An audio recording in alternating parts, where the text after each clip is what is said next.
bad.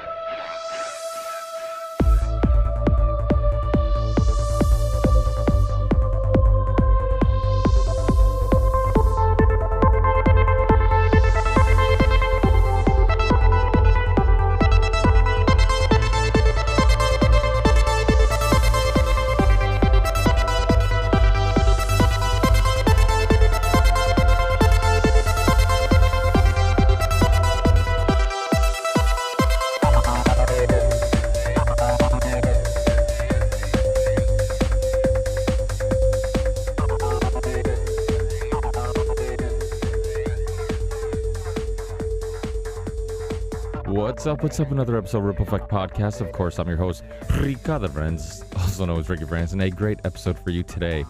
Today we have researcher, thinker, writer, author, philosopher, Matthew Ehret.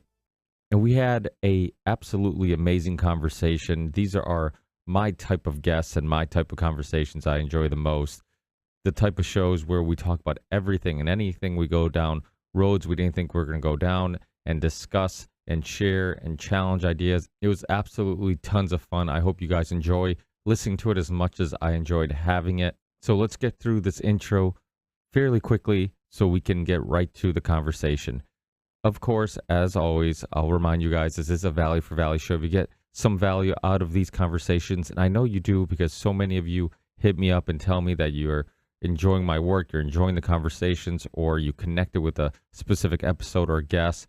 So please, if you do get some value out of these conversations and these podcasts, consider giving some value back. It doesn't have to be financial. I know many of us are dealing with some tough financial times.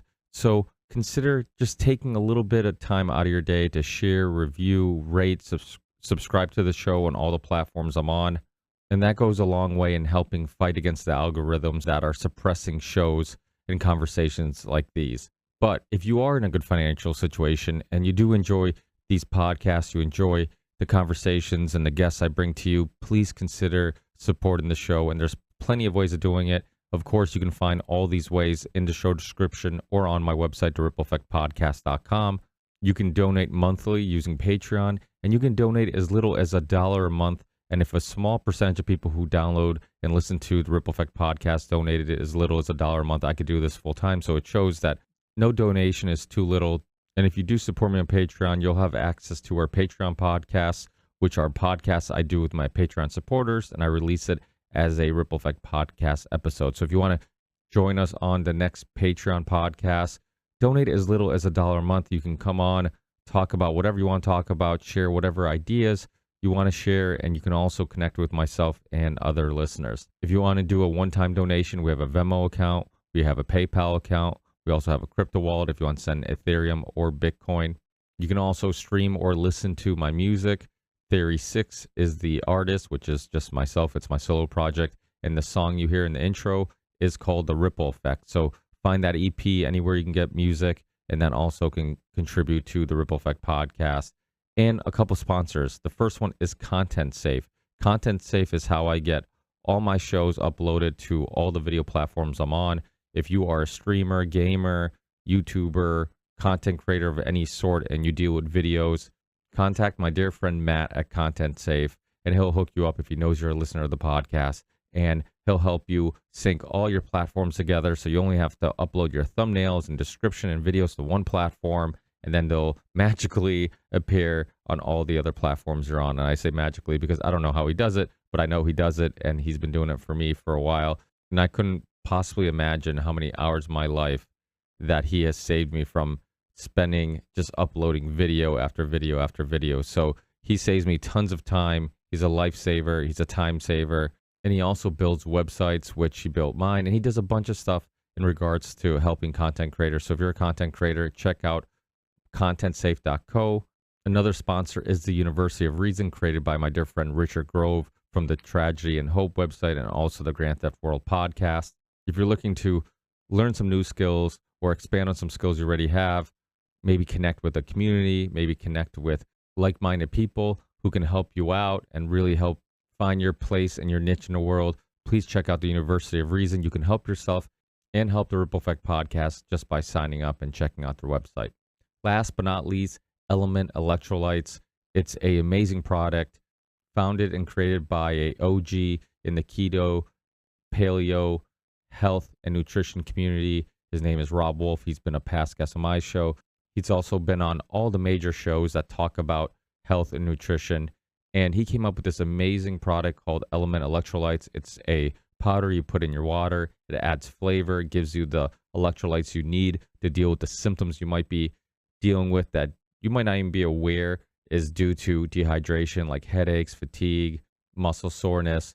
You can use the product while doing keto. You can use the product while fasting. It has no artificial anything. It's sweetened with stevia. It tastes amazing.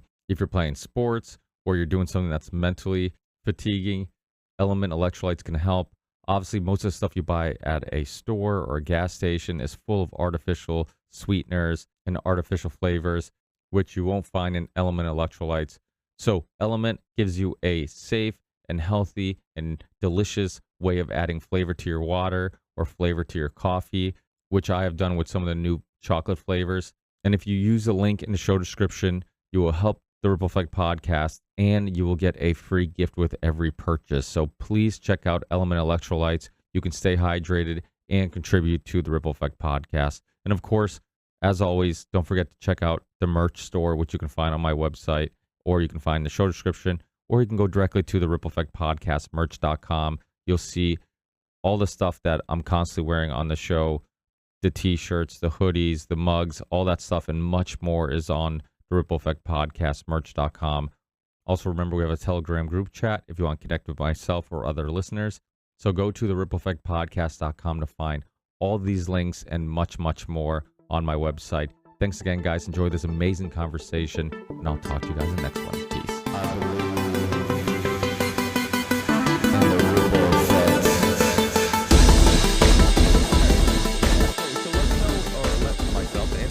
A little bit about your background, like I said, where you're from, what inspired you, books, people, whatever helped mold who Matt is and how he thinks, and anything else that you think might be interesting to share.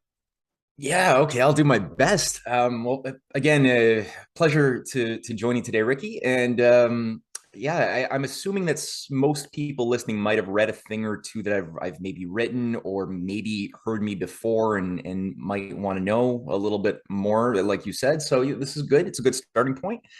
From my personal story, as you called it, the origin story. It's not really much of an origin story. It's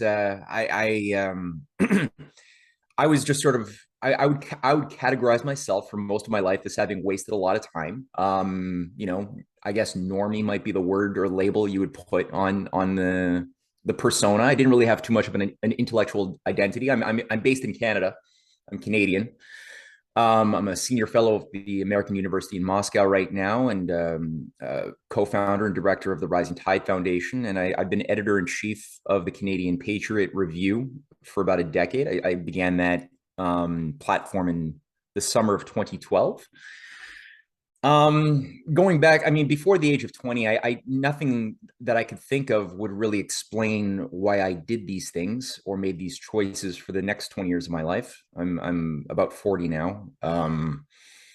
So I guess, yeah, from that standpoint, I was an artist. My mind was focused more on trying to think about how I could possibly make a living with art.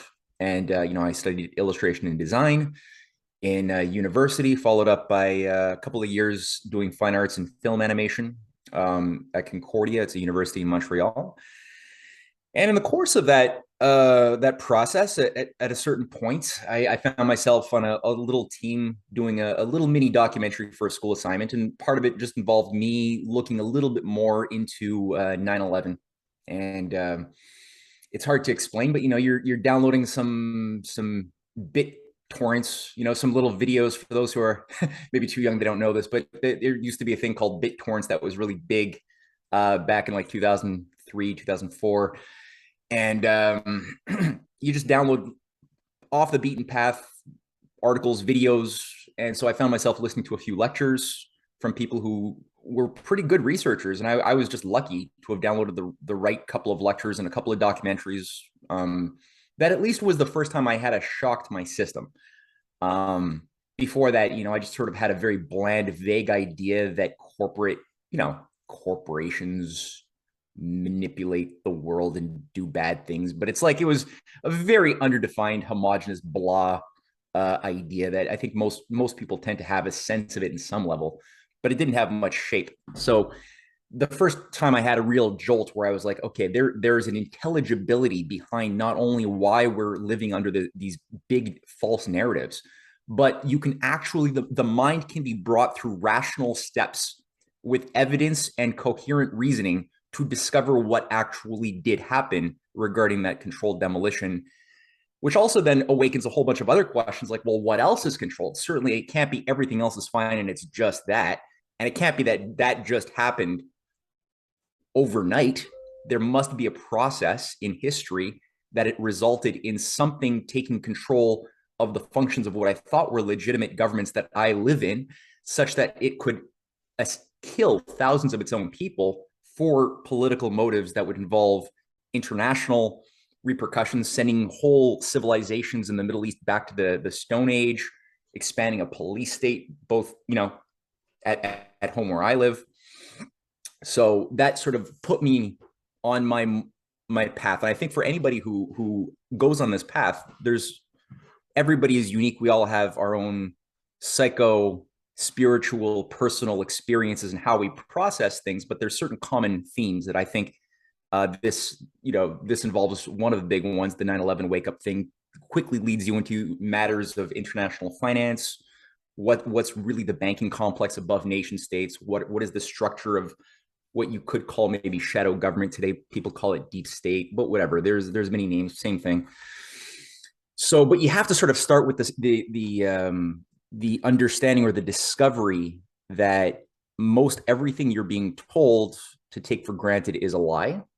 And as soon as you have that, you're good. Like you generally can, your flame can go and light its path. But if you don't have that and you still treat the shadows that were being given and told are reality by CNN or whatever, if you treat that like real, you're not going to get anywhere. You're always going to just be like the Plato allegory of the cave that I alluded to, that the people chained to the cave wall looking at the shadows and hearing the sounds from the puppet masters behind them. You won't really get very far if you're adapting to that, which is unfortunately what most people have been duped into doing. So that was my pathway out of it. And just to accelerate this, because it could be a long story.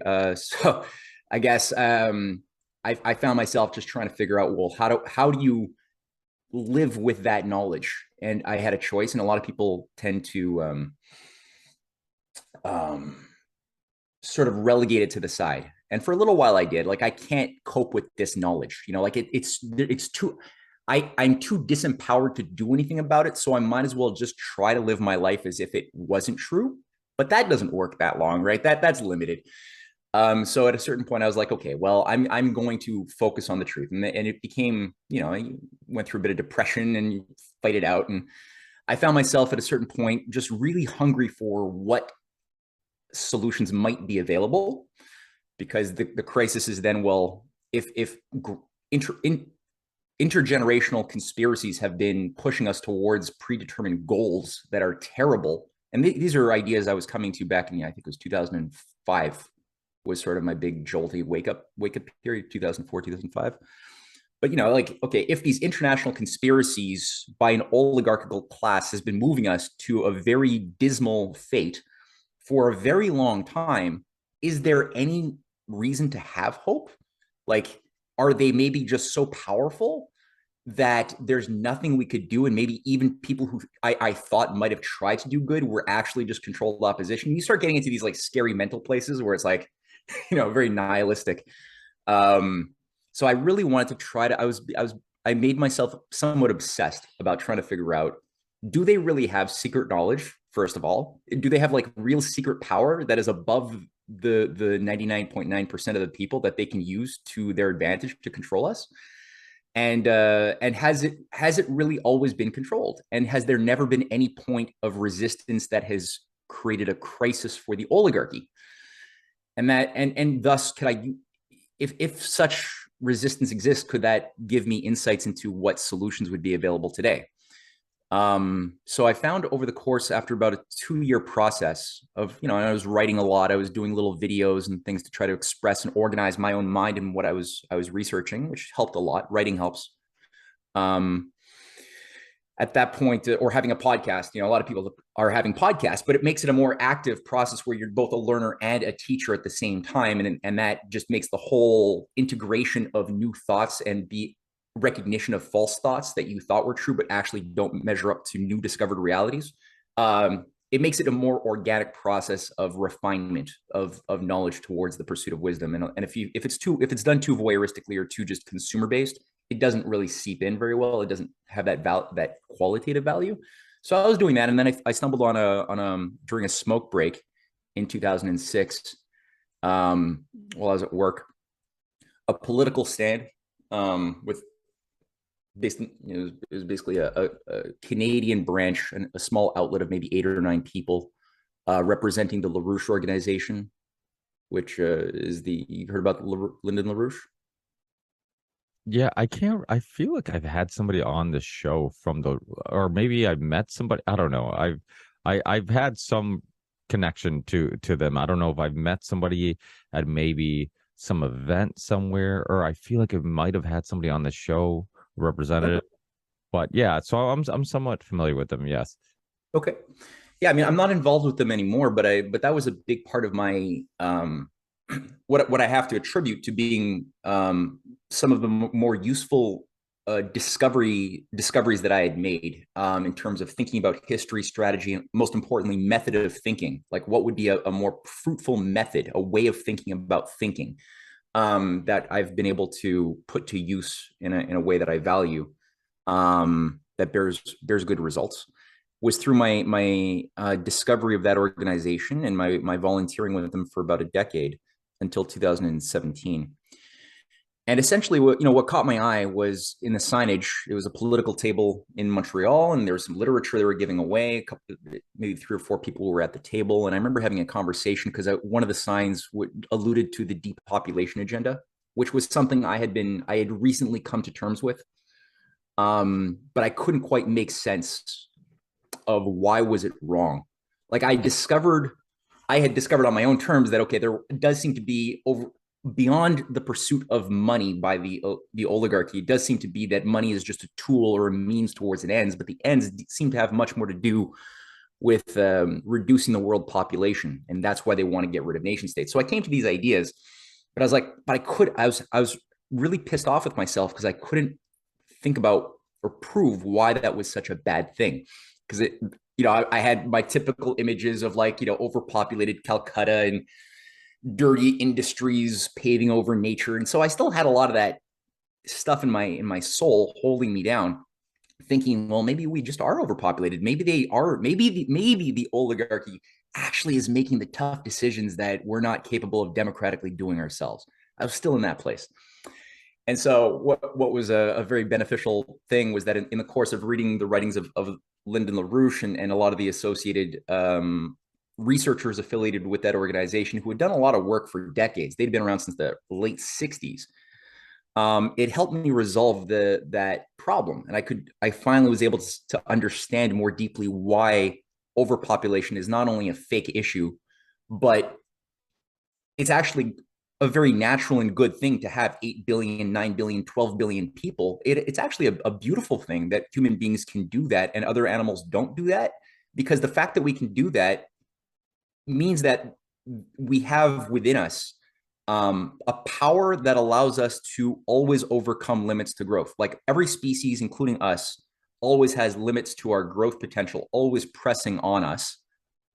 We can't have, back in, let's say it was 1902, we couldn't have 10 billion people if we wanted to. We couldn't have more than, a certain life expectancy of, maybe, I think in Montreal, it was 43 years of age average. We couldn't have more than maybe 50 years if we were doing everything right, because we were also ignorant of we hadn't made certain discoveries yet. So, the human being, if it's given its proper capacities, creative access to its creative energy and inspiration, and you're given all of those proper educational, cultural experiences that is our right to have, to discover who we actually are, then we are the resource that makes resources. We're always making discoveries. We're the problem solving species. We're always, other species kind of are the adaptive species. They are genetically wired to try to make the best of their situation based on their environmental and genetic characteristics, but they more or less can only adapt. But an animal's not going to use fire. Animals will all run away from fire. Human beings are the only species that will overcome the fear of fire and learn how to harness it and then use it better and better to make life better for ourselves. So that has measurable impacts. That's the first approximation of the mind matter paradox. Like that process is invisible. It's sort of immaterial, because like an idea is not material. A discovery is an idea and it's not material, or neither is an intention. It's not material, but it's existent. But it has measurable material effects. We can have more people, higher quality of life. And so Larouche worked this stuff out over decades. And I was shocked that I hadn't heard of the name. I felt I was a pretty educated person by this point. I was into conspiracy theories. I'd read a lot, watched a lot of things, and I had never heard of Larouche, who'd been around since the late 60s, running for the presidency like 8 times. He's dead today. But he'd been around a lot, became the advisor to several major international governments at different points of crisis, like really. And I was like, how do I not know about this? And I realized at that point what an effective job the oligarchy had done to try to pretend or either slander him out of existence. So anytime I would bring up his name to other informed people I respected, I would get emotional responses that would just almost break down and just dismiss him as a cult freak, anti-Semite or whatever.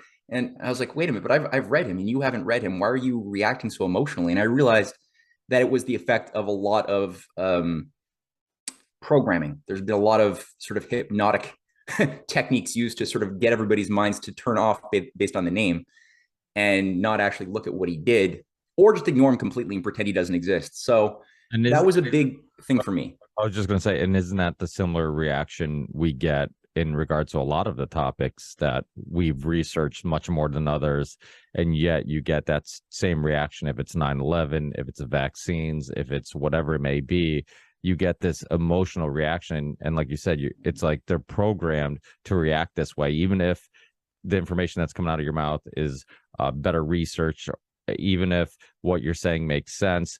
It doesn't matter what comes out of your mouth. It's like those topics come with a emotional reaction that's like uncontrollable, and I guess it is thinking is unnecessary. It's like I've already been programmed to react this way to these topics, so I don't have to have a discussion about it. I've already my perspective on these topics have already been made for me, and that's kind of one of the dilemmas that we have when you go down these rabbit holes, is that you spend so much time thinking about these things and uncovering these things, and in a way it's almost enjoyable because you feel like a detective, like you connect the dots and you find, I always say, like when I was really kind of I'm always in the process of kind of discovering myself in the world around me, but when I really started the process, I almost found it fun to be like, oh, I found this puzzle piece. I don't know what it means or how it fits or where it fits,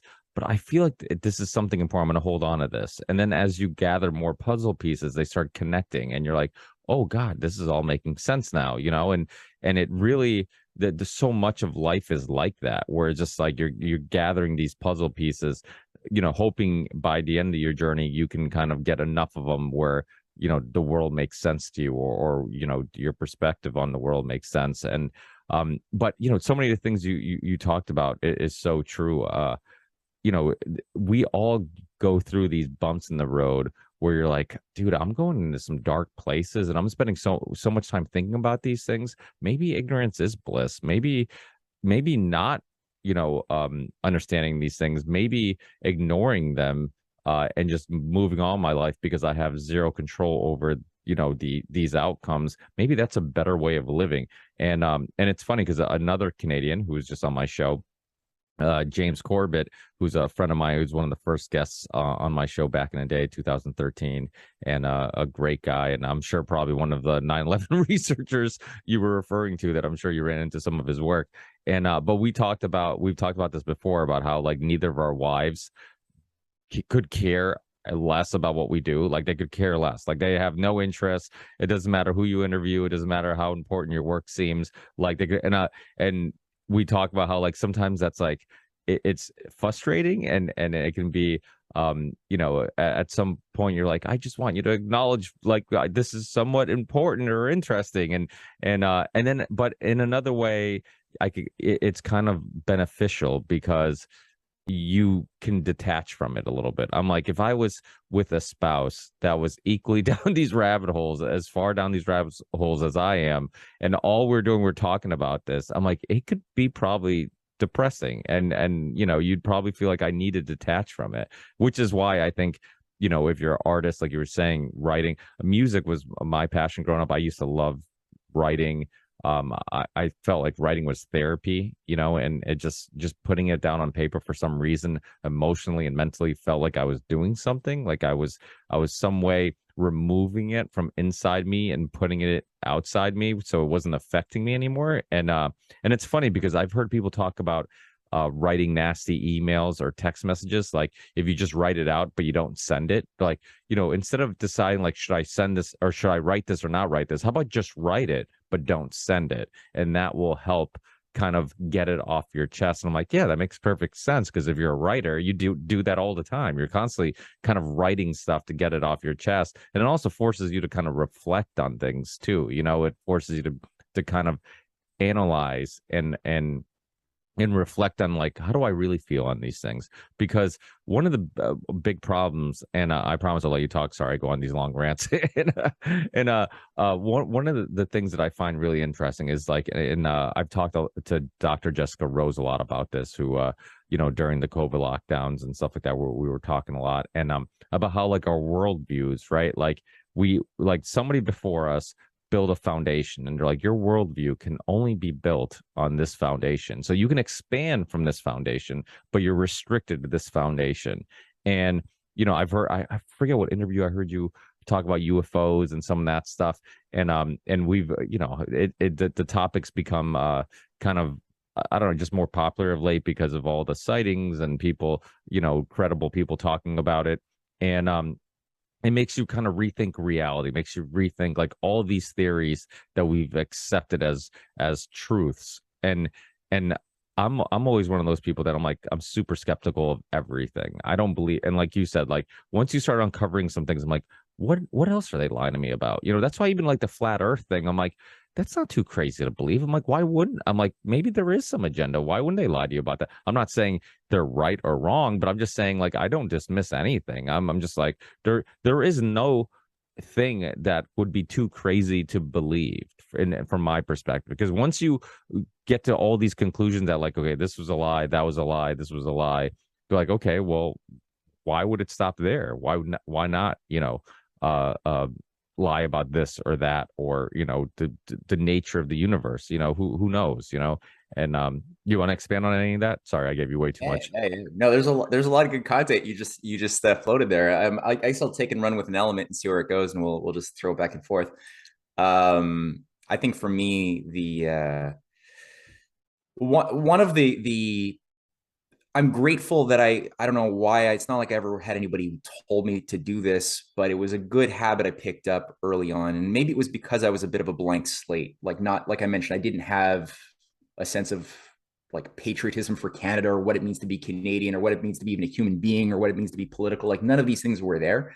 I was kind of just going at it straight from like 0 to 1,000. Like, okay, from nothing to like, okay, oligarchical forces have been manipulating our society for a long time. What does that imply? Okay, like so that was a very, very traumatic and bumpy learning curve. Mistakes, mishypotheses are made along the way. But one thing that I did pick up was that whenever I would find somebody delivering a lecture or an interview or whatever, who seems to exhibit wisdom, because I would resonate very much to those people who could teach I could see that they could try to replicate or make transparent what their own minds were doing, going from ignorance to knowledge of something, how they came to a discovery. And they were trying to not really just persuade me or use embellishment in their language or something. Like, they weren't using techniques of just rhetoric for rhetoric's sake to persuade, but they were really trying to make their lines of thought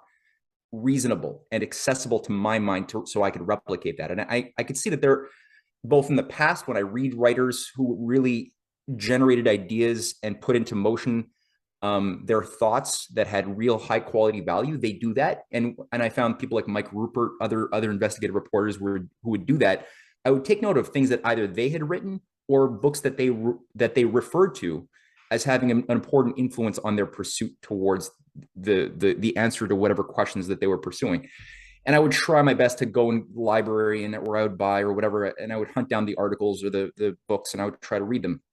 And I was doing that with the journaling process. So I was writing a lot, and I was writing in the form of questions. And I forget who told me, but I heard somebody give that advice, and I started using it. And I was like, that works so much better than me just trying to like take a bunch of notes down and like stuff data in my head, which I know a lot of people were doing, but it was heavy and it wasn't working very well because who can, it's just trivia at a certain point, right? It's facts, it's things. Like knowledge becomes reduced to just things you hold, and you can only hold so much. Right? You're not a computer, we're not computers.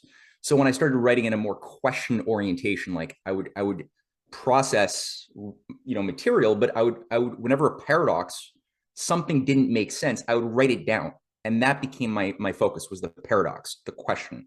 If this, why is this? If we're just monkeys, but how are there 8 billion of us? If monkeys can't have more than maybe a few million of their species, why are there 8 billion? How is that possible? What must be there that allows this paradox to not be a paradox, right? So anyway, I was trying to do things like that.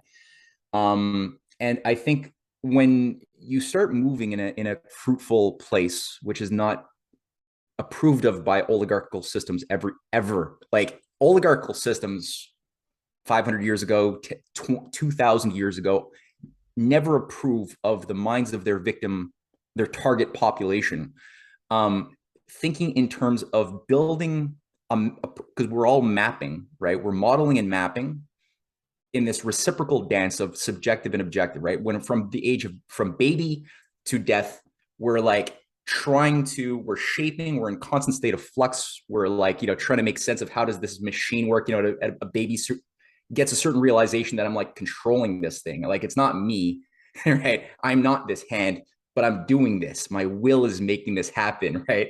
And it's kind of like we take it for granted as adults, but it's like that's a big thing for a little weak kid, to start doing that.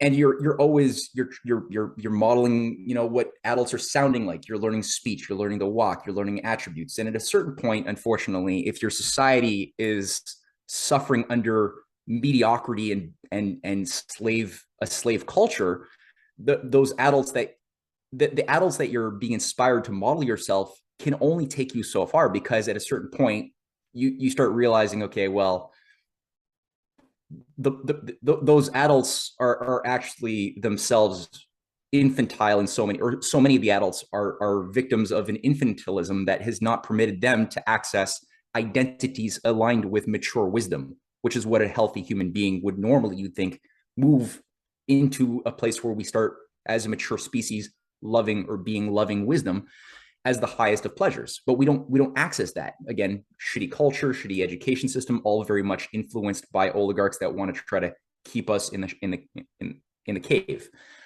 But so you start realizing, okay, what is this way of thinking that's not approved of? Well, it's like you don't believe, or you don't allow your convictions to be given to anything you haven't proven to yourself. You don't just believe anything blindly, right? That formula you're taught to memorize and repeat in school. You don't believe the formula because you got a good grade for it, or because you memorized it and it seems to work in this X, Y, and Z situation. It's because you proved what was something that was true. You proved what was the geometrical construct underlying, let's say, the Pythagorean theorem, a squared plus b squared equals c squared. Well, that's just symbols. That's not just knowing that or memorizing it is not knowledge of the Pythagorean theorem. To think like Pythagoras means to look at an actual triangle, a right angle triangle, and figure out, well, why is it that this space of area over the longest length, the hypotenuse, is equivalent to the two smaller sides of the triangle when you add them together? And how can you prove that that's the case geometrically in all infinite possible circumstances? And you can do it. A child can do that. 7, 8 years old, a kid can actually do that. If they're given good questions, they can figure it out on their own. But if you get too much into the habit of just memorizing what experts tell you and believing things, or like, the earth is round. I personally, just so you know, I believe the earth is round. But the reason why I believe the earth is round, I don't think one should ever dismiss somebody who says, well, isn't it flat? Like, how do you know it's not flat? I don't think that should ever be dismissed. But I think the question would be, well, have you proven that it's round? I mean, we could be shown a picture, but a picture could be manipulated. So how do you know, right? And I was fortunate, and this is one of the fun things when I was within the first years of the Larouche organization. There was an educational process that was really built up around replicating scientific discoveries that were big. Like, so look to the actual writings of people who made discoveries and see if they would tell you how they made the discoveries, and they do almost all the time.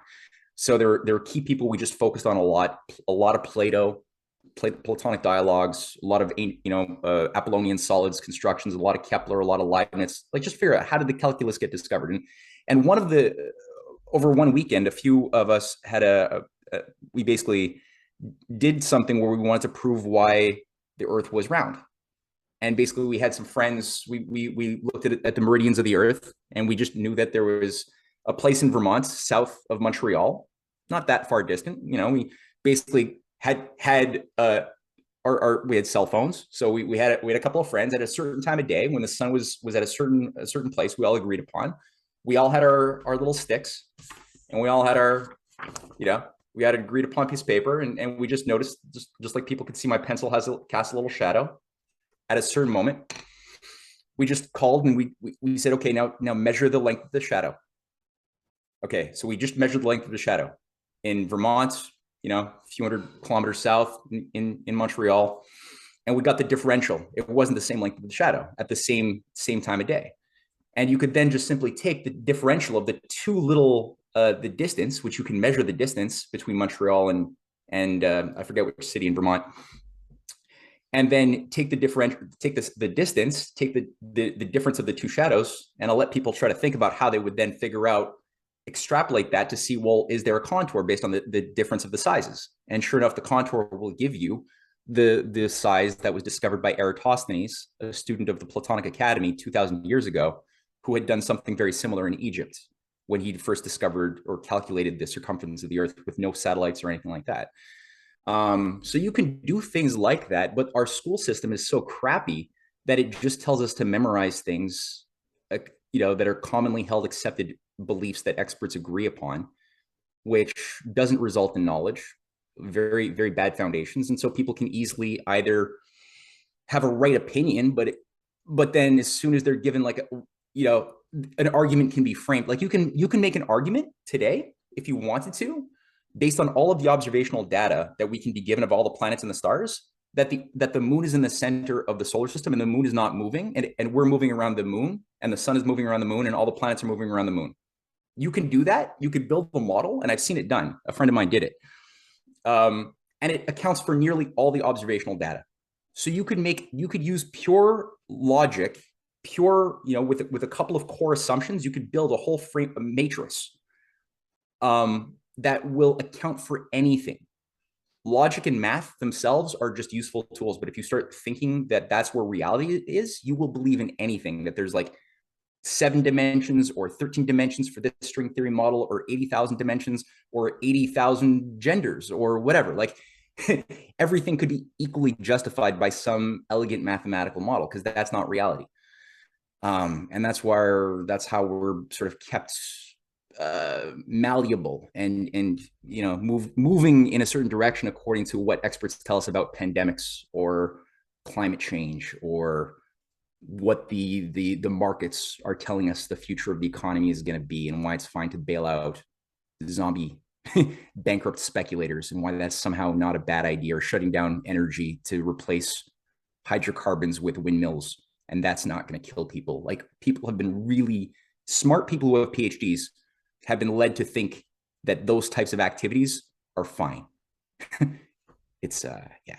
But isn't that kind of hits on what you were saying? And I remember, like, years ago I had Daniele Bignelli on. He's this Italian philosopher and author, and he was on Rogan's podcast back in the day a bunch of times, and has a podcast called History on Fire. And I remember like his dad is this famous Italian philosopher, and I was like super self-conscious about like being able to hold a conversation with him. And you go through that like imposter syndrome, like who the hell am I to talk to these people who are PhDs? I'm like, I barely graduated high school.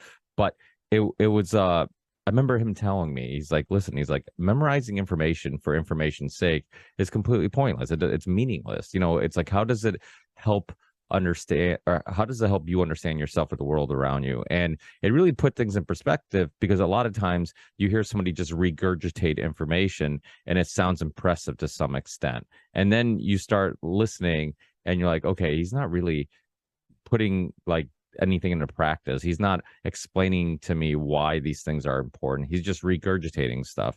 And and that was always my issue with school, was that like it was just, I was being asked to regurgitate information. Nobody was explaining to me why it was important. Sometimes I use the example like, okay, if I give a bunch of random words and I say memorize this, it's much harder than if I give you a bunch of words in a sentence that means something, right? You'll memorize that much easier because it means something. And so a lot of times I look back at growing up and going to school, and I was born in Portugal. I was always a little bit behind, because when I came to America, Portuguese was my first language, and I'm kind of always playing catch up.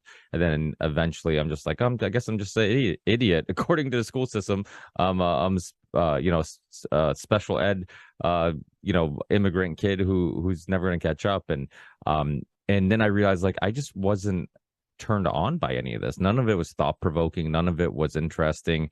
And then once I started going down these rabbit holes by myself and be like really uncovering the interesting things about history, the interesting things about philosophy, I'm like, wow, I actually like these subjects. I just didn't like the delivery in which they were trying to, give me this information. And so yeah, and I think artistically, like it's beneficial, like being I think if you're an artistic person, you typically are trying to uncover something or seek something. I remember I was always like really fascinated with psychology growing up, and then I met somebody, a psychologist, who told me to like, the majority of psychologists need a psychiatrist. It's like, most of them are trying, they get into the field for the wrong reason, not because they're trying to help other people, because they're actually trying to solve their own problems. And it's funny because growing up, I've always thought about that, because when I meet somebody who's in that field, that line of work, and I'm like, oh yeah, they're one of those people. They're one of the ones who actually they have a lot of their own issues that they're trying to solve. And you're trying to, you got intrigued with this because you're trying to solve your own problems. But but it's weird because like, so you're an artist. Growing up, I used to love drawing. I love music. I love poetry. I love anything that sparked imagination. And I had this, I assumed, okay, and maybe it's because I was young and I don't know, but I assumed, I'm like, anybody who's artistic must be into conspiracies, because I'm like, it's it is the essence of uncovering something or discovering something, or the fringe. There's something sexy about the fringe, going against the grain. I love music that was, I think we're similar in age. I'm a 85 baby, and like I grew up with industrial music and deathcore and new metal and all this. I loved anything that went against the grain. And I'm just like, this is like this type of thinking, that, or this interest in whatever is fringe, maybe is why I'm into uncovering lies about our history, or uncovering lies about the way we look at the world. But then I find all these musicians and artists that are completely opposite. They're And just creatures of the system completely. yeah, like Rage Against the Machine. I mean, I know I'm Yeah. not the only one who talks about them, because it's. I mean, I grew up thinking like, oh my God, Rage Against the Machine, like they're anti-establishment, and then now I look at them and I'm just like, this is the saddest, you know, Pathetic. Yeah. yeah, pathetic band, And it's funny because there's this band from Ireland. I always described them as the Irish Rage Against the Machine. They were kind of big around the same time, but and they're called 1 Minute Silence. And I had the singer on my show. Amazing, just thought-provoking guy. I mean, you just listen to him, and I didn't even I didn't know until I think right before the interview, his manager told me that he has Asperger's, and I'm just like, oh, that's why his thinking is like so. Just it was so intriguing to me. It's almost like he had this different way of looking at things, and but I'm like, I wonder if I reconnect with him. I'm like, if because I'm like, okay, I always relate them to like Rage Against the Machine because they're kind of similar style, and they were very good at like uh good music, but they also found ways of introducing people to like some of the Irish history that you might not be familiar with, in their music. So I would learn about like, some of the civil battles and why Northern Ireland and why is there a Northern Ireland, and so it's like all these, Hmm. which I found fascinating, but I'm like, I wonder if they fell for it, because I had Jesse Ventura on years ago, and when he was drinking the COVID Kool-Aid, I'm like, how? I'm like, you were like the face of conspiracy theories. I'm like, you didn't believe anything and you fell for it. And it's like it was like I didn't get it. And I remember talking to Sean Stone a while ago, and I think it was on I host another show called The Union of the Unwanted with Sam Tripoli and Charlie Robinson and Mike Midnight Mike from the OBDM show, and I remember like we were talking about this on one of those episodes, and I'm like, Sean, can you explain to me how did Jesse fall for it? I'm like, Jesse much better than I do. I'm like, you're friends with his son, you did shows together, and I just what's in your opinion, like what do you think helped you see things the way you see things, and then the difference between somebody like yourself or myself who is truly skeptical, and then somebody who might think they're skeptical but really have been in some way, I guess, brainwashed or social engineered into kind of believing the mainstream narrative on things. Could First question, do you remember what Sean's response was? Like, what did you know he think caused Jesse to like misstep on this? what's funny? I kind of felt I don't remember specifically what his response was. I'll have to go back. I think it was the last time he was on the Union of Unwanted. I remember telling him like, "Hey, Sean, I was gonna ask you this off air, but you know what? I'm like I'll put you on the spot. I'm like I'll ask you, and because I was just so disappointed. I remember Yeah. during COVID, people sending me the clip of one of the episodes of the conspiracy theory with Jesse Ventura, where there was, I forget which doctor it was, where she was saying how like they were talking about the eugenics agenda, and then how they're going to use vaccines. And I'm like, people would send me this clip during the COVID lockdown in 2020. I'm like, oh my god, like this is I'm like, I hope people are seeing this and this video circulates, because this isn't a new theory or a new thing. And yet he's the same guy who kind of fell for it. I personally think, and I can't remember, I think Sean Stone politely kind of didn't directly answer it. I don't think he wanted to offend anybody, or maybe he didn't, Yeah, yeah, yeah. He had a classy response of just, yeah, he's probably on his own path. And, personally, I yeah. I think what happened to Jesse Ventura was something that happened to a lot of people, who like I think the divide and conquer tactic is used over and over again, as you know, and I think it works so well that people's hatred towards Trump completely blinded them of any evidence. And it's like so many things that wasn't a pro or anti-Trump thing became a pro or anti-Trump thing. Like everything became political, where, wearing, I think it was Rogan who said, wearing a mask was the left's version of a MAGA hat. Like it's just like, everything became political. It wasn't about like, do masks work or not? It's all like, if you don't wear a mask, you're a Trump supporter. If you do wear a mask, you're not a Trump supporter. It's like everything became. So I wonder if that was what happened. I also had Dennis McKenna on a few times back in the day when I had him on. We talked a lot about plant medicine and all this stuff, and um I'm a fan of his work. I'm a fan of a lot of his documentaries and his books and stuff. And obviously, there's a lot of conspiracies surrounding his brother and some of that whole LSD movement. But I remember last time I had him on, like 2 seconds into a conversation, and we agree on just about everything in regards to big pharma and plant medicines and finding natural alternatives to dealing with disease and sicknesses. He went on this like this anti-Trump rant, and I'm just like, this was like right before the This is a lot election. of place. Yeah, come on. Like, And yeah. the crazy thing is, it made me think about how Rogan would constantly say on his show, he's like, if we just give everybody psychedelics, everybody would just be in love and they would see through the bullshit. And I'm like, I know a guy who did tons of psychedelics. I mean, he's friends with Timothy Leary, and he still fell for it. You know what I mean? Like, so to me, it's like, Well, yeah, like there's a reason why people like Lawrence Rockefeller poured countless countless millions into the psychedelic research movement and Esalen Institute and Tavistock and the human potential movement. And in fact, Terence McKenna, one of his primary bankrollers for a very long time was Lawrence Rockefeller. And I'm sorry, like what Lawrence Rockefeller represents and what he is a part of in a self-aware way, along with his brothers, like they're born into a family mercenary dynasty, but it's not like they, on the one hand, they're working or they're working to condition and enslave the world under a political dystopia of a supranational oligarchy above nation states. And then on the other hand, they really just like want to free your mind and love and really care about truth and opening up your horizons and perspectives to exploring new realities with psychedelics. And it's no. That's not it. They're two sides of the same thing.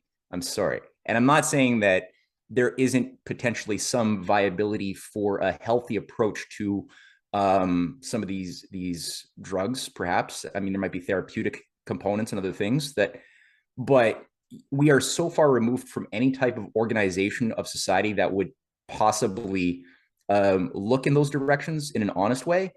I would just say at this point, it's a rigged, that's a whole rigged discussion. And another thing that Lawrence Rockefeller was also known for is the big funder of, and I mean, if you saw my previous discussions on this as well, or my writings on this, it's going to be a big part of my upcoming book. Was on UFOs.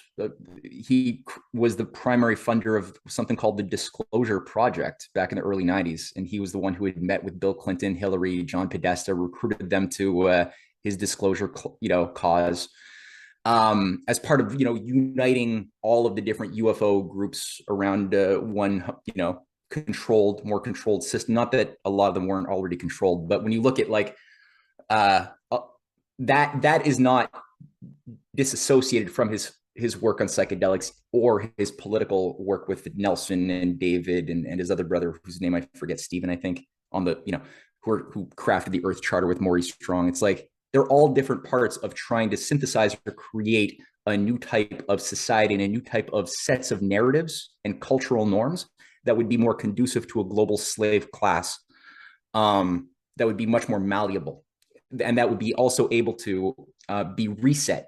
Like, because I mean, these guys think of human beings like they're automatons, like they're computers that you could just like reset the computer, wipe the hard drive, create a new blank slate, and then reconstruct people's personalities according to your programmers' whimsies.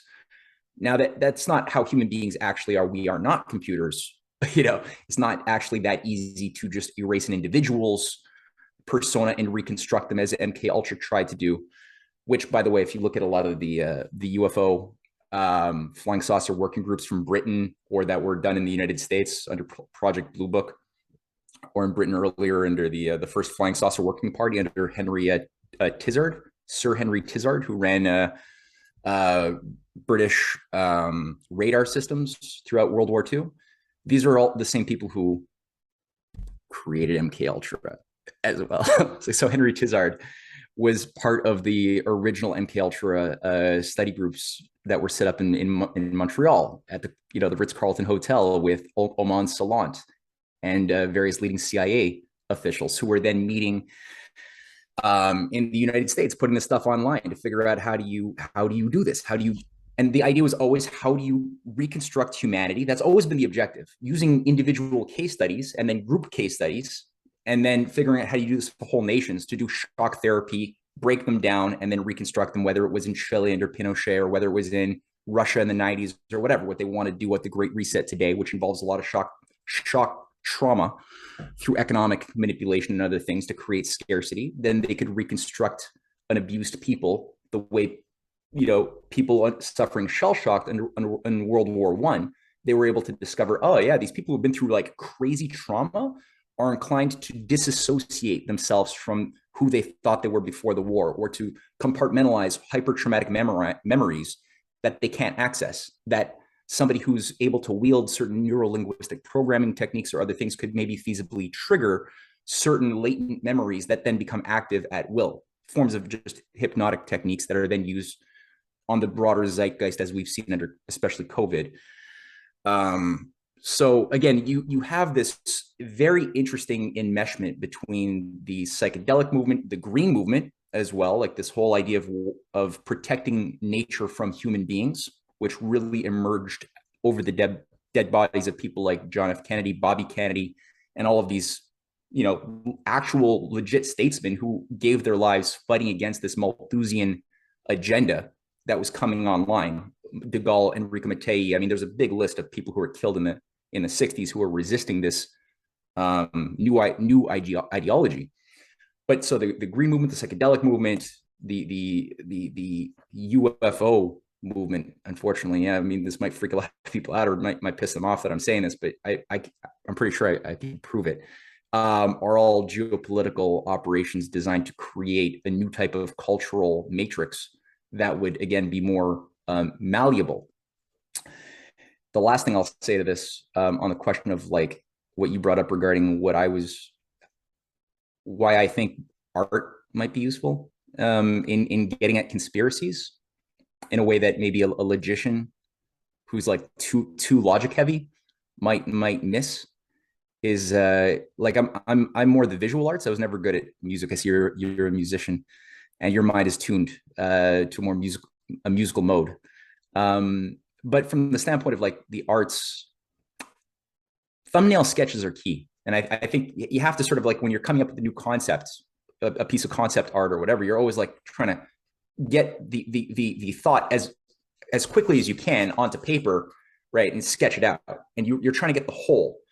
And you worry about the details. You go through drafts and drafts till you get the right composition, the right feeling that you want. But you're refining it. You're refining it. When you got a sort of style, a system you want, you could then start working out the details. You start adding the shade. You start adding the line work a little bit more detail. Then you can maybe get a little bit into the coloring, into the rendering. And there's like a process. You can't skip steps. If you do, it creates really stiff or bad art. But if you do it in a sort of, I guess, just natural way, and I really like comic book arts. You're telling a story, you're trying to like convey, or storyboarding was my thing. But you're still trying to convey a story. You're trying to do it well. You're trying to engage.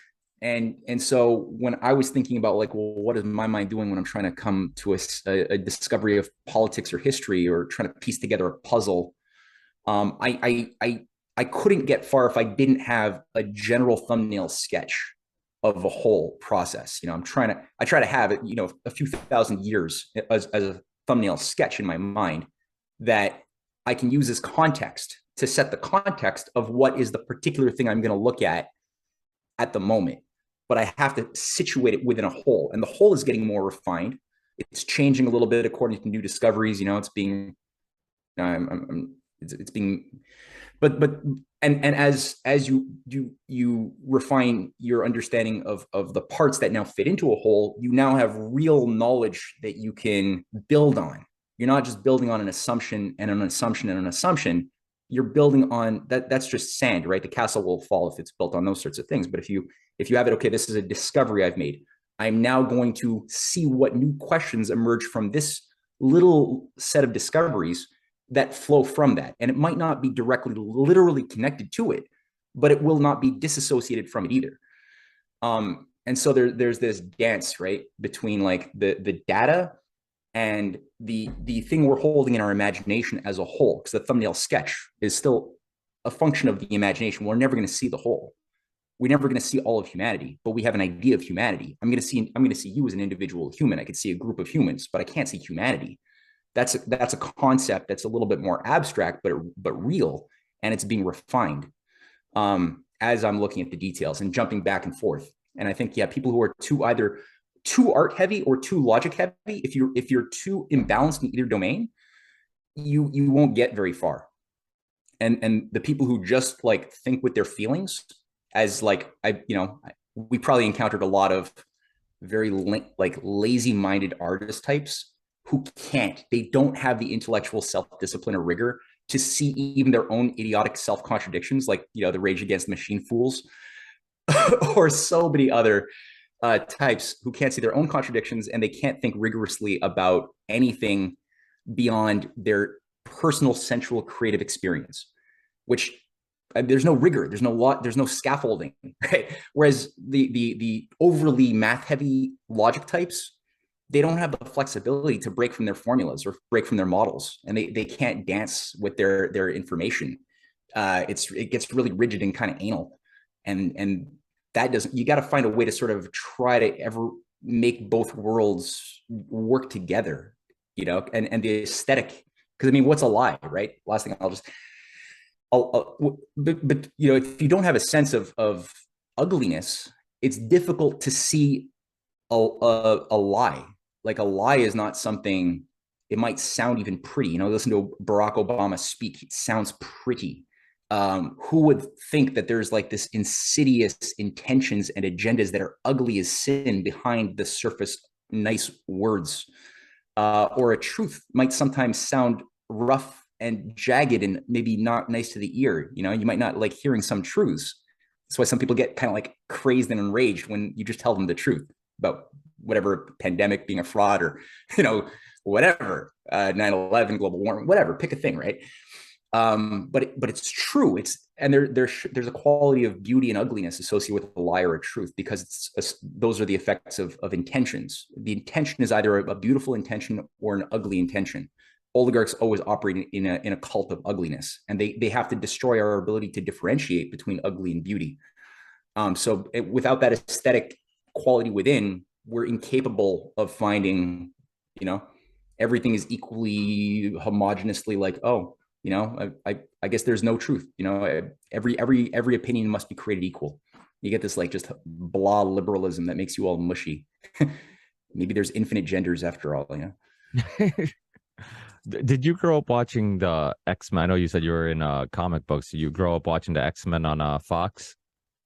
I had a huge X-Men comic collection, Uncanny and the Jim Lee series, and I Yeah. mean, I was more comic books, but I watched Saturday morning cartoons and stuff. Yeah, sure. Yeah. I was a Marvel guy. I wasn't. I remember when they came out with the first X-Men movie. I'm like, oh my God, this is so awesome. They're bringing all these cartoons and comic book characters that I grew up loving. I used to collect the cards also, and I'm like, to bring them to life. And now they have raped my excitement out of me, because I'm like, now every time there's a new Marvel movie, I could care less. And I'm like, I never thought this day would come where I wouldn't be excited about a Marvel movie. And it's like, now it's the first time they recreated the Hulk, I'm like, oh my God, with all the special effects, it's gonna look awesome. And With Bana, right? Yeah, yeah, Eric Bana's. yeah, Yeah, it's yeah. Now it's yeah. They made it all bad. I know. yeah. And it's one thing I always liked about the X-Men and a lot of the Marvel comics was that there was some real life storylines being told, in this Marvel universe. There always seemed to be like a lot of cool storylines are connected. You find out like Havoc is Cyclops's brother, and you find like all. I'm like, oh my God, like this is so well thought out. I'm like, all these guys are connected in one way or another. It's like, and now it's just, and like you said, there's something about the world we live in where I just feel like everything that I loved is just like ruined. Like everything I grew up loving, the music that I loved, that I thought was really, anti-establishment and was anti, just going against the grain, and they danced to their own tune and their own beat. And now I sound like I'm singing that song, New Noise. Remember that band? Yeah. Sing to the wrong, well, dance to the wrong beat, or how, I forget how it goes, but that was a badass song. They got kicked out of their country. Refused. They're kind of like a punk kind of it's a great song called New Noise. Look it up, people. It's a classic. The band's called Refused, but they're very political too. But yeah, I mean, it's just like everything. It's weird, right? Because it's like now you're seeing things from a adult perspective, or a a person who's been through or been down some rabbit holes. So now like your perspective on things is it's almost like it takes the enjoyment out of things. And this goes back to like the ignorance is bliss thing. It's like all these things I used to enjoy. Like if I don't, I can't unknow the things I know or unlearn the things I've learned. But now it's taken some of the joy out of that. And the other thing you were saying that I find really fascinating, and I'm constantly battling with myself too. Like the humans are emotional creatures, and there's no getting away from that. And I feel like some people who are too, like you said, like too mathematic, too logical, they almost dismiss emotions. They dismiss it like oh, those are just emotional creatures. Like, no, you're one of them. You are also an emotional creature. You just tend to believe that your emotions are having zero effect on you. Maybe it's having less effect on you, but it's having some effect on you. And then you go in the other direction where like you get the people who have logic goes completely out the window and everything is about emotions. It's like, well, I feel like I'm a man even though I was born a woman, or I feel like I'm a tree even though I was born a man, like whatever it may be, like all the craziness that's going on in the world. And it's like it almost gives too much value to emotions, and it's like, okay, like there has to be some middle. And that's like one of the most important things we should be teaching to young people. It's like, yes, emotions have some value because it's something that we deal with every day. Every decision we make, every path we pursue and we go down is maybe influenced in some way or another by the way we feel about things. And but yet you can't blindly follow those emotions down roads, dead end roads, or you're gonna end up losing all logic and not really thinking out anything. You're just gonna, emotions are pretty. I mean, you, hormones, emotions. I mean, there's a lot of stuff that can just drive us in a certain direction, like blur our vision. Yeah. When people say, "Oh, like, oh, we're far removed from our primitive ancestors," I'm like, have you ever been at last call at a club or a bar? I'm like, it looks like a bunch of monkeys looking for somebody to reproduce with. It's like everybody's just like hammered, and guys are just like just looking for somebody who like who they can bring home. And it's like, I'm like, we're still we're still driven by these things, these internal things, and you can't avoid it. But we've gone we've gone so far in the other direction where I'm just like, Jesus, like, if you no, you should not have a litter box in school just because you think you're a cat. Like you should, like you hear stories like this, like what is going on right now? Do you have any kids, Matt, if you don't mind me asking? No, I don't. I Uh, don't. I've got a cat. He thinks he's a cat. He can use his litter box. That's it. like I'm, I'm not. I'm not gonna put him in the stroller though. yeah, How well, about yourself? that's yeah, I have two little ones. I have Okay. a 7-year-old boy and a 6-year-old girl. And yeah, I mean, the one conversation you constantly have with people is like, oh my God, like like the world that they're living in and the world that they're growing up in. And it's like, how do you stop them from not TikToking and becoming wanting to get more likes on Instagram or whatever. It's like we are literally living in a social experiment. It's like we don't know what type of psychological damage is going to be caused by all this social media, and then all the social engineering that's going on with Google and YouTube and all, like you said, there's all this subconscious um desire controlling agendas. It's like there years ago, and actually speaking of Canadians, and I'm sure you're familiar with the documentary The Corporation. It was a great documentary. I forget who I had on from the documentary, so some representative from the film, and it really kind of went into how marketing and companies and corporations, it's when they look at how to get, and this goes, obviously you're familiar with Edward Bernays and that type of stuff, but a lot of people don't realize like a lot of our decision making is subconscious. Uh a lot of methods and ways to get us to like something or dislike something or want something or not want something is subconscious. It's not right up front. It's not like, hey, buy our product. It's like indirectly getting you to want their product, and they find clever ways of doing it, and they hire the best scientists and psychologists and all, so it's almost a unfair battle. Sometimes I tell other parents that they're, oh, my kid can't stop playing Fortnite. I'm like, Fortnite was designed for your kid to not be able to stop playing it. I'm like, Doritos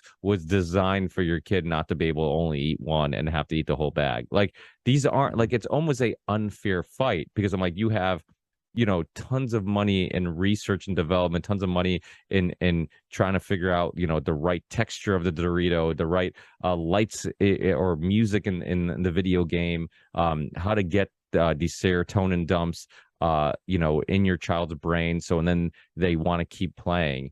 And it's like it's scary. So, a lot of parents are just like, oh my God. But then I always try to remind myself, I'm like, people had kids during World War I, World War II, the Great Depression, when Genghis Khan was taking over, much of the world, people were having kids. So it's like, we've lived through some crazy times. And I always say, I'm like, if normal, logical, decent people aren't having kids, the shitheads aren't stopping having kids. So we're going to be outnumbered. So maybe you should have a child if you're a decent, logical person. Because if you stop, then it's like the future really seems dark and dreaded. But it's yeah. I mean, is that something you think about, not having kids? Like you not having any kids? Do you think about, like, oh, if I one day I do want to have kids, like, what freaking world am I going to bring them into? Oh yeah, no, it's a big thought. My wife and I have talked about this quite a bit. I mean, she herself is also. I'm fortunate that she has also. She's a writer with me at Strategic Culture. She's the co-founder of the Rising Tide Foundation, and she's done some incredible original research as well into history and the growth of fascism and things like that. It's crazy. Um, so I'm lucky that I have a collaborator in that sense with her. It's very rare, and I'm grateful. But yeah, we've talked about it, and we're very concerned about that. And we have many friends who have families, little kids. We talk to them a lot about what are they doing, what are they thinking. And sure enough, I mean, I think all parents right now who have half a brain are very, very concerned by the fact that a lot of the influences that are shaping the souls of their kids are increasingly far removed from their from the parents. There's so much that you're like up against a giant evil machine that intends to really enslave the next generation. Especially, they put a lot of effort on that. um the homeschooling phenomenon has been a huge explosion. There's like a homeschooling renaissance that's been going on for the past couple of years for obvious reasons. And I've encountered some of the brightest young people who have written to me. Some of them participate in, I host weekly study groups going through original writings of Plato. Right now, we're actually working through something by Larouche. By before that, we were working through some material by Lincoln and Henry C. Carey, his economic advisor in the 19th century. Just talking, like a lot of these groups that just, we're stopping, talking, asking questions, very interactive. And so, a couple of young people, one's 17, one just turned 18, super sharp, both homeschooling. And I get a lot of feedback from parents who are doing this and working in networks, sharing what works, what doesn't work, and trying to create little mini cultures that can reinforce each other, because it's hard to do this by yourself as a family in this age. So that I'm seeing as a big part of the solution at the moment, at least, until the institutions can be transformed to serve the interests of humankind, which I believe inevitably they have to. Like, the idea of having educational or institutional education should never be a bad thing. It should be a blessing to be able to have quality education for everyone.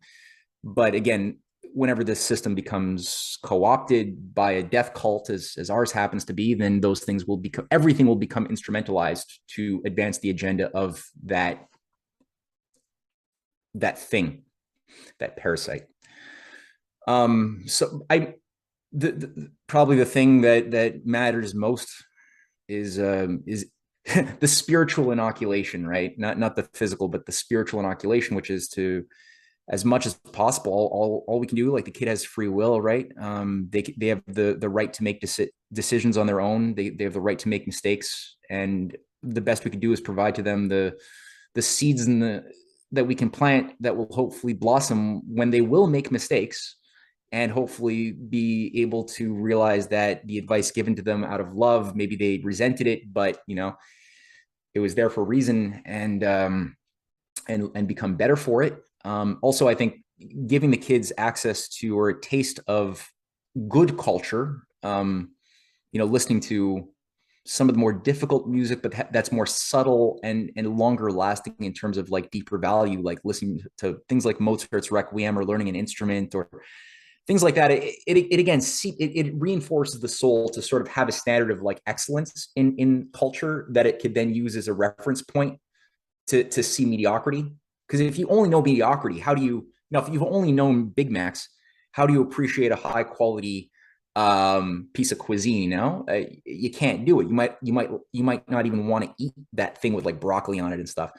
But if you've had good quality, healthy, tasty cuisine, and you contrast that with a McNugget, like prefer the good thing.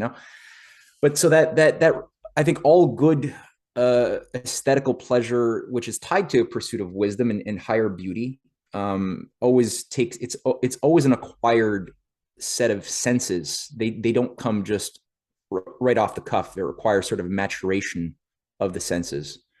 And that takes time, it takes work, and it's like that, but that's the way you can only play, like with the guitar, right? Like you can play around, you could improvise with the guitar, you could probably like riff with your friends, I'm sure, because you've like worked on your technique. But if you just skipped all of that arduous work of like building your technique, building a sense of the modes, the melodies, the harmonies, right?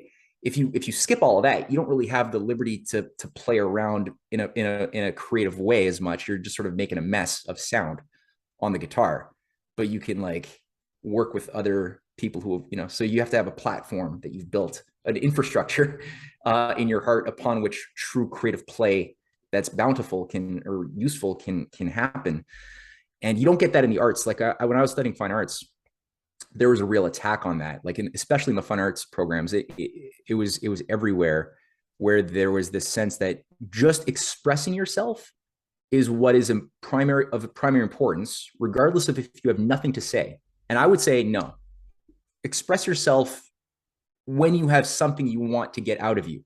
Like don't skip steps. Don't just like express yourself because you're like, I'm feeling depressed, so I'm gonna like do this thing with my hand paints just because I feel depressed. I want that feeling to come out. It's like, try to have a more advanced feeling tied to maybe something intelligible, and try to figure out a way to draw it out, make a metaphor, make something that can be that can have intelligibility, I guess is one way to say it. Whereas like a lot of the postmodernist artists who took over all of the education system that I know of in the arts, especially in the fine arts world, and also atonalism in music, the breaking down of all structures of melody into like just randomized tones that replicate basically chaos in its most like randomized state. They have that with painters too. There's so many painters, but pretty much most contemporary modernist or abstract painters do this too. But the teachers in the program that I was in were all promoting the same idea, that if you are trying to communicate something which is intelligible, you're doing it wrong. That's not art. Art is only when you can make your audience squirm uncomfortably, then you have art. But it's like, maybe I'm just making somebody as like anxiety ridden as I am. That's not good. Like, that's not making, like, is that what art's supposed to, is art supposed to be a reflection of ugliness and like have my inner ugliness awaken in the ugliness inside of somebody else? That's just going to make the world kind of like worse. Maybe I could actually pull people out of the mud with something beautiful as well, using ugliness. Maybe ugliness can't be disassociated from it, but maybe it doesn't have to just be like, make you squirm. Well, I would almost argue that art shouldn't, you shouldn't even think about the way people are going to perceive it at all. Like, it should be just completely, because a lot of the best art in my opinion, especially in music, but and other types of arts also. They're motivated by it's almost therapy. It's like their only purpose, the only Mm. reason they're doing it is for some type of it's the only way they know how to deal with whatever pain or trauma or whatever they're Well, dealing. spiritual healing, right? In some form or another. Yeah, yeah, so it's the best. Growing up, I would always listen to super depressing music or dark music or whatever it may be. And people are like, "Oh, why would you listen to that? It would only make me more depressed." I'm like, "No," because I'm like, it's it's a soundtrack to the way I feel right now. So it's like it's letting me know that somebody else has felt this way, has been to these dark places, have had these dark thoughts and emotions before, and and this sound, this dark music, Yeah, yeah, I hear what you're saying. it's kind of this soundtrack. It sounds like what I feel. So like I remember when like I'm sure you're familiar with Slipknot, when Slipknot first came out, right? And their first album was like, was amazing. I mean, I remember being a kid and I'm just like, what the? I'm like, 9 people all wearing masks, 3 drummers. What the fuck is going on here? I'm like, this is the craziest thing I've ever seen. And then you listen to it. One thing I loved, and I don't think they ever captured it again, in any of their future albums. I'm sure there's some people out there who might disagree with me, but uh, well, and I think some of the reason is because they say musicians will say you spend your whole life writing your first album, and then you spend 12 months writing your next album. It's like your first album is like it's it starts in your brain, right? I want to start a band. I want it to sound like this. You have all these ideas just kind of circulating in your head. And then so it's like all these amazing years of coming up with like ideas of like what you want to sound like and all this stuff. And then you finally, put it together. And then you're kind of, have to hit fast forward and try to recreate that again, much quicker once you actually get signed. But the first Slipknot album was just like it sounded like you were inside the brain of like a psychopath. Like if you took, the you at your most depressed moment, at your most angry, emotional, darkest moment in your life, and if you turn that and made music out of it in some way, converted emotion into music. That's what it sounded like, and that's what made it beautiful. It sounded like the darkness to it all. But same thing with like some of the other darker artists. Nine Inch Nails back in the day, same thing. It had a very like they were kind of the more mainstream industrial artists, Trent Reznor, but it was very like dark and just noises and I like that part of some art. I think like most things, like we're talking about, finding this balance between logic and emotions. I think with art, it's very similar where like I like the idea of pushing the boundaries. Like there's this industrial artist called the Author and the Punisher, something like that. It's this guy. He makes all his own like musical instruments. Are barely instruments. Or like I mean, this guy's like a engineer who just creates this just crazy. I mean, the sounds are insane. He's playing Mm. stuff like this, like like and like it makes you. One thing I always liked about industrial was it made you rethink what is music. Like, why does music have to be KMFDM back in the day, Gravity Kills, Stabbing Westward's early stuff. Like it was a lot of like, and then you go back to like Skinny Puppy, Ministry, like any of these artists were just like, what is music? Why does music have to be a guitar, a bass, and a drum? Like, why can't it be a sound? Why can't it be a tone? Why can't it be, and it kind of reminded me of like almost philosophy, right? Like philosophy, it's like we're questioning everything. We're questioning reality. We're questioning morals. We're questioning our there's so many different interpretations of stuff. I mean, philosophy is full of questions and very little answers, right? It's just endless amounts which why I always found it fascinating was like it wasn't somebody telling me what to think, or it's not somebody telling me the answer. It's more like somebody, like you were saying, you're writing down the question, and the question was more fascinating than the answer. It's like, oh yeah, why is that? Why can't we see things like this? Oh, there's this person who's looking at it in this perspective. I've never even thought about it that way. It's like Mhm. I've had another Canadian, Michael Millerman, on my show. Are you familiar with Michael Millerman?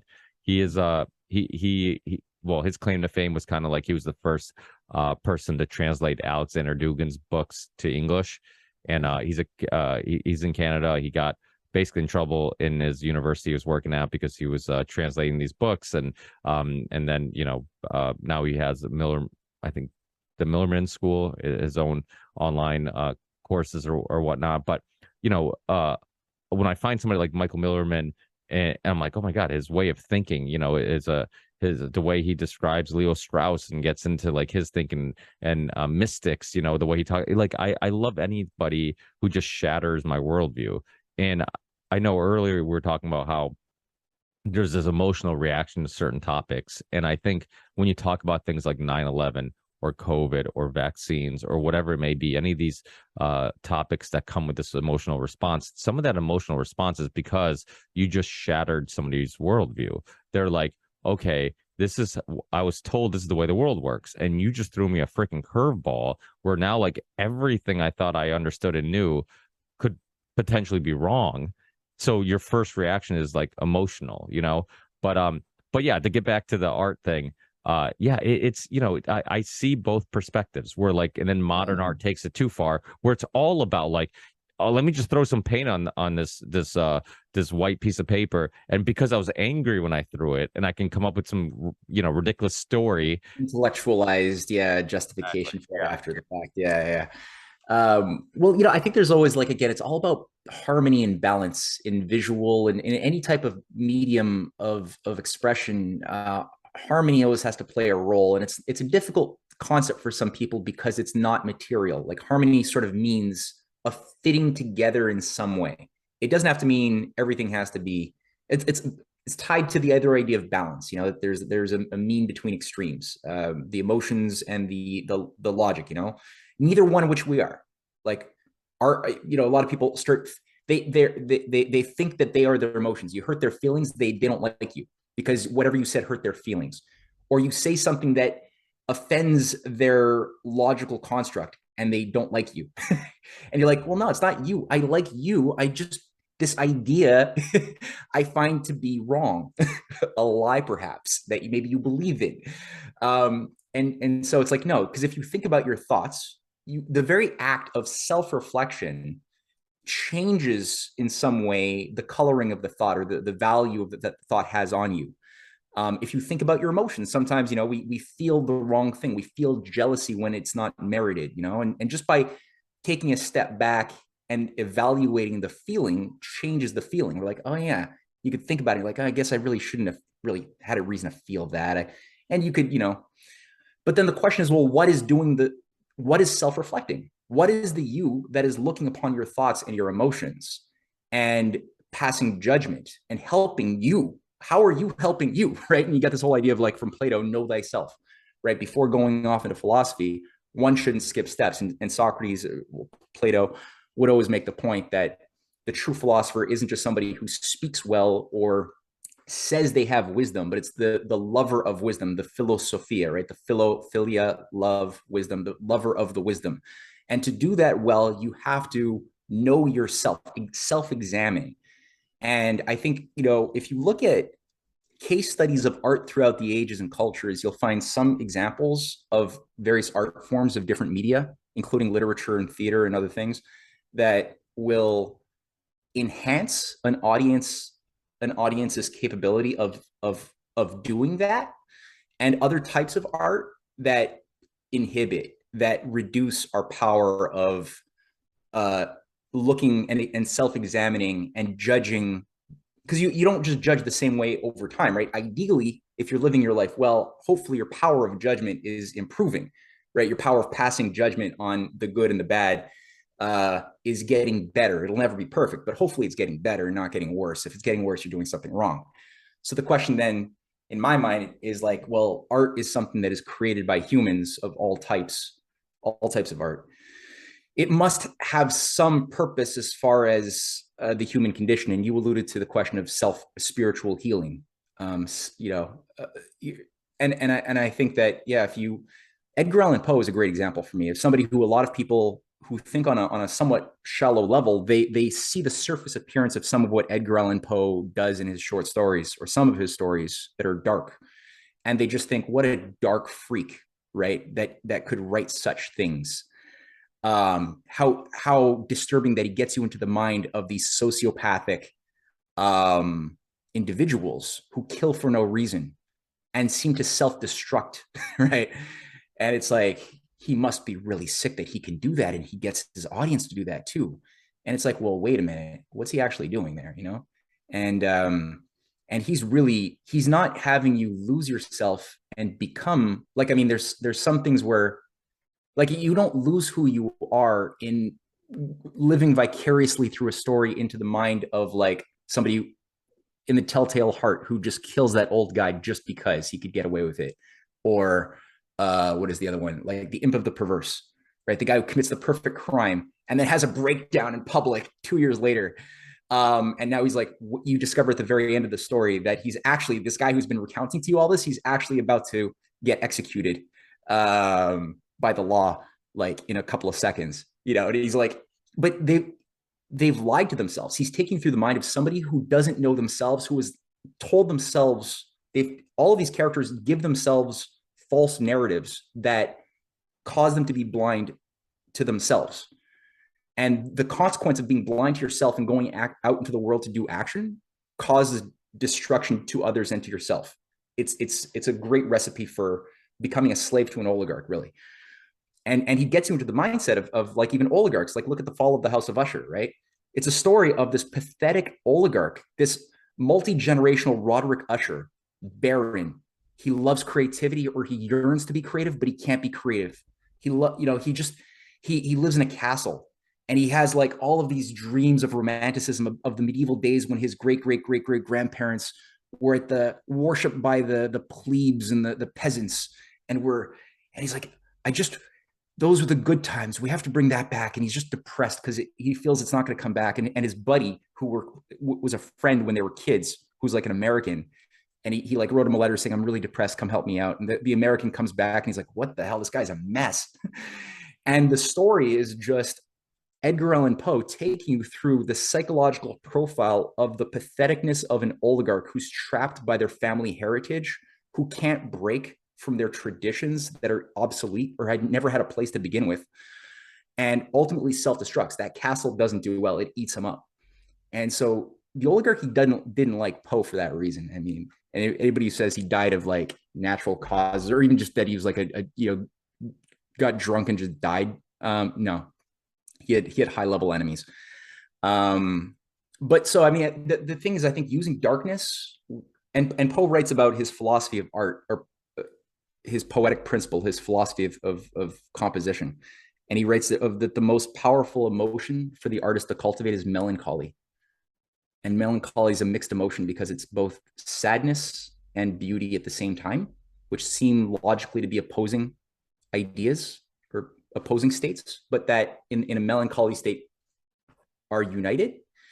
And I think a lot of the music, especially for those who are processing trauma that they don't fully understand, or they're processing ugliness that they don't understand because we live in a very ugly world, right? It's going to naturally be, the more we're expected to adapt to that world, the more, if we're holding on to our conscience in some way, we're not going to react well. Like it's so an important part of that process is to appreciate darkness, to appreciate the melancholy emotion, the sadness, but also that's tied to a beauty of something that's missing, right?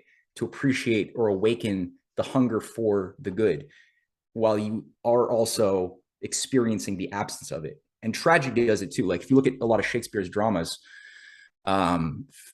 especially his tragedies, and the best tragedians are able to sort of tap into this, is you get a sense that all of this stuff that's happening to Hamlet on the stage isn't necessary. He could have a much more positive, different outcome where the bad guys on the stage actually get their comeuppance, and things could end well. And if he was only more self-aware of himself and what was really motivating him. But his own ignorance is causing him to make these terrible, insane leaps of folly into self-destruction, and including the people that he actually does love and care about. Ophelia and others end up suffering and dying, and you walk out of that experience, and it's jarring. You're like, fuck, it could have been different, you know. And that absence is sort of like tied to, I think, a hunger for justice. You walk out on the one hand more self-aware of like the little inner Hamlet, because these are like archetypes, right? Like Hamlet or Macbeth or any of these characters are often exhibiting certain universal archetypes of jealousy, prejudice, assumptions that all men have. Women have their own archetypes and assumptions, and they're playing out on the stage. And because they're universal, you sort of can see that, okay, I got a little bit of this in me. You can become more self-aware when you're about to make a Hamlet-like decision into something stupid. And one of the best pieces of advice that anybody could probably get is try not to do anything stupid. Like try to minimize your stupid acts and thoughts as much as you can. And you do that best by increasing your powers of wisdom, of judgment, and self-reflection, self-examination. So if art can do that in any way, any amplitude in music or whatever, good. If it inhibits that, and some art is actually designed as, last thing I'll say here, William Sargent, leading Tavistock psychiatrist, worked with Bertrand Russell and Aldous Huxley. He did work on tribal cultures, going through trances, hypnotic states in Africa and Haiti, around the world. And he produced a book called On the Battle of the Mind that became an organizing manual for leading social engineers, including Bertrand Russell was a promoter of this when he talked about, tones repetitively repeated can really induce, especially young people, if you get them young enough below the age of 8 or 9, to believe in pretty much that snow is black. And these are people who were part of networks that were bringing online things that became trance music.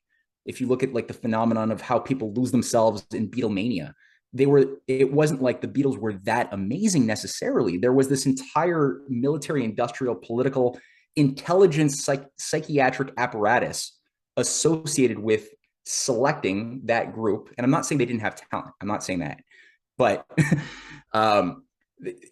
and marketing it with a certain desired effect and outcome that they wanted to have within the population. And they did it in politics too, with Trudeau mania in Canada. Like they used the same model that they honed under Beatlemania. They did it to Trudeau mania, and they discovered that, hey, it works for politics too. We could have young women in 17, 18, like, wetting their panties over like some, fugly like guy, Pierre Elliott Trudeau, just because we marketed it a certain way. And but again, like the work that people like William Sargent did and others on trances, on transformation within tribal cultures, they industrialized that as far as like cultural warfare dynamics that really targeted the baby boomers, those born after World War II, as like the malleable target generation as a zeitgeist. They got really hit hard, so hard. So a lot of the things we take for granted because we're like now a few decades into it, we're like, oh yeah, of course, these things are just classics. Bang Bang Maxwell's Silver Hammer, that's a classic. It's like, no, that's a sociopathic, crazy song. Like that's murderous. Or listen to some of the lyrics that are put out by Jimi Hendrix and others. Like, I mean, he's a good guy, he's talented, but like, look at the lyrics. Like that's some crazy shit. Like that's just psychedelic, Strawberry Fields Forever, whatever. I mean, like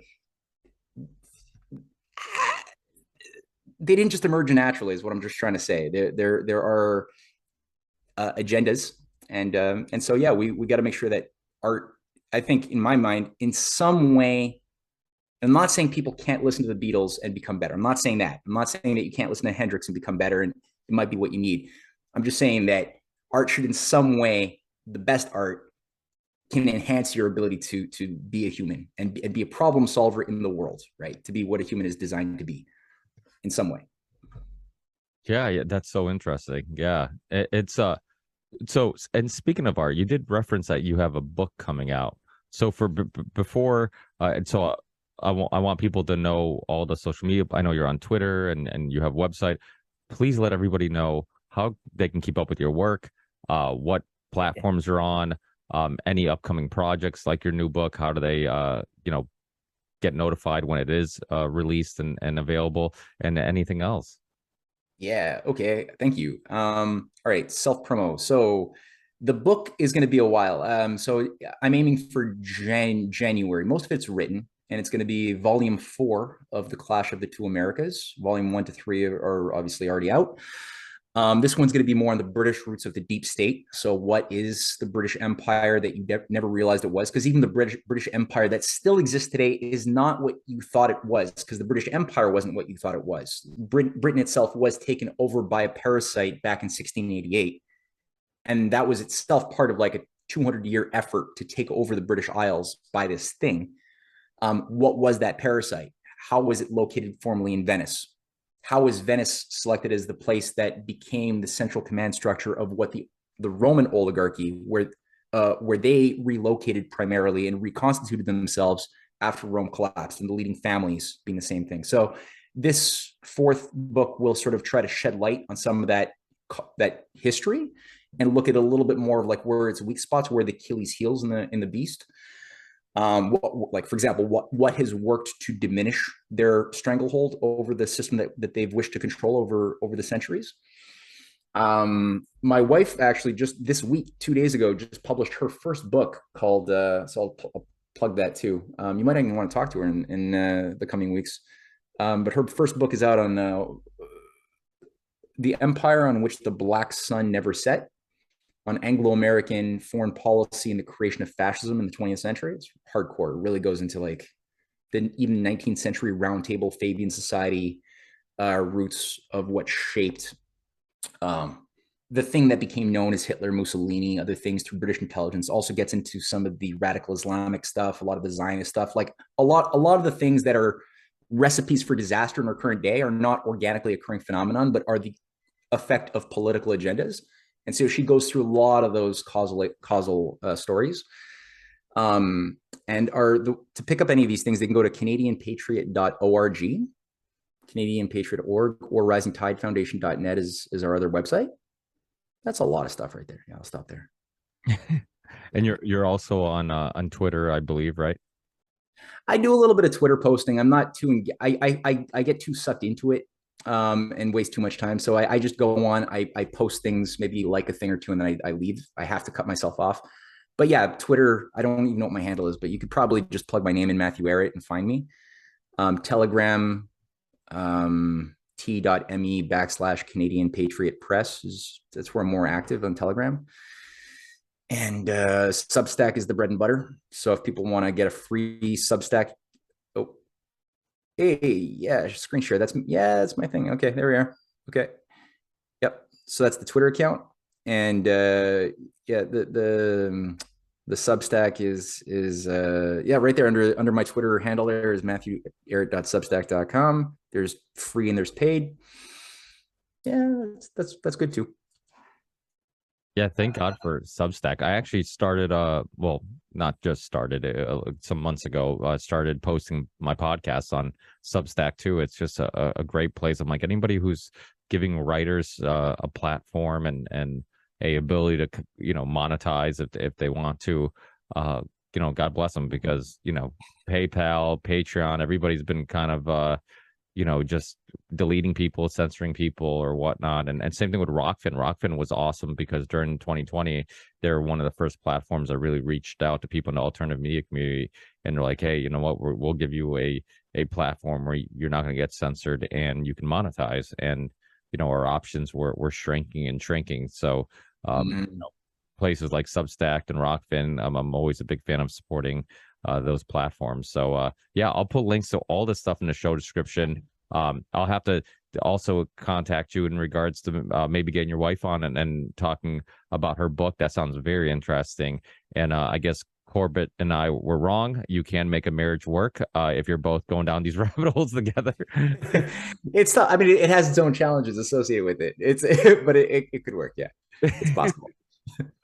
And yeah, and thank you so much for the discussion. I'll have to get you on a future Union of the Wanted episode too. I don't know if you've checked out any of those, but they're super fun. We get just a bunch of thinkers and researchers and authors and people together, and we kind of just bounce ideas off each other and talk about whatever.